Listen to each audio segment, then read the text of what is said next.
गेल्या काही दिवसांपासून राज्यभरात सुरू असलेल्या वादाच्या पार्श्वभूमीवर अखेर धीरेंद्र कृष्ण शास्त्री उर्फ बागेश्वर बाबांनी आपली भूमिका स्पष्ट करत माफी मागितली आहे। छत्रपती शिवाजी महाराजांबद्दल त्यांच्या वक्तव्यामुळे महाराष्ट्रात संतापाची लाट उसळली होती।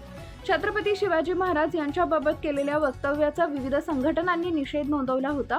वाद वाढत असतानाच बागेश्वर यांनी स्पष्टीकरण देत सांगितलं, माझं वक्तव्य सोशल मीडियावर चुकीच्या पद्धतीने पसरवले गेले। आम्ही ज्यांच्याकडून प्रेरणा घेतो, ज्यांच्याकडे पाहून हिंदू राष्ट्राची संकल्पना उभी केली, अशा महान व्यक्तिमत्वाचा अपमान करण्याचा प्रश्नच येत नाही। त्यांनी ठामपणे नमूद केलंय की देशातील हिंदू समाज आज ज्या आत्मविश्वासाने उभा आहे, त्यामागे छत्रपती शिवाजी महाराजांचे महान कार्य आहे। बागेश्वर पुढे म्हणाले, मराठा साम्राज्य हे आपल्या सर्वांचं अभिमानस्थान आहे। आम्ही सर्व छत्रपतींना मानतो। माझ्या मनात 1% देखील अपमान करण्याचा विचार नव्हता। माझे बोलणे हे गुरुचा महिमा सांगण्यासाठी होते। छत्रपती शिवाजी महाराज संत महंतांना किती मान देत असत हे मी सांगू इच्छित होतो।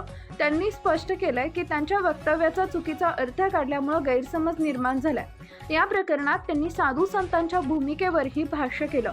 साधू कधीच कोणाची निंदा करत नाही। आम्ही ज्यांच्या वीरतेकडे पाहून आपलं चारित्र्य घडवण्याचा प्रयत्न करतो, अशा महापुरुषांचा अवमान करणं अशक्य आहे, असं त्यांनी नमूद केलंय। त्यांच्या या स्पष्टीकरणामुळे काही प्रमाणात वाद शमण्याची शक्यता व्यक्त केली जाते। दरम्यान त्यांनी भावनिक शब्दात माफी मागताना म्हटलं, जर माझ्या वक्तव्यामुळे कोणाच्या भावना दुखावले असतील तर मी मनापासून क्षमा याचना करतो।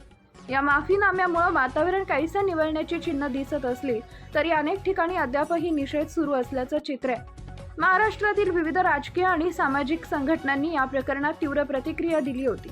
काही ठिकाणी आंदोलन, निषेध, मोर्चा आणि घोषणाबाजी करण्यात आली। त्यामुळे हा विषय केवळ धार्मिकच नव्हे तर सामाजिक आणि राजकीय पातळीवरही चर्चेचा केंद्रबिंदू ठरलाय। सध्या प्रशासन परिस्थितीवर लक्ष ठेवून असून कोणताही अनुचित प्रकार घडू नये यासाठी खबरदारी घेतली जाते।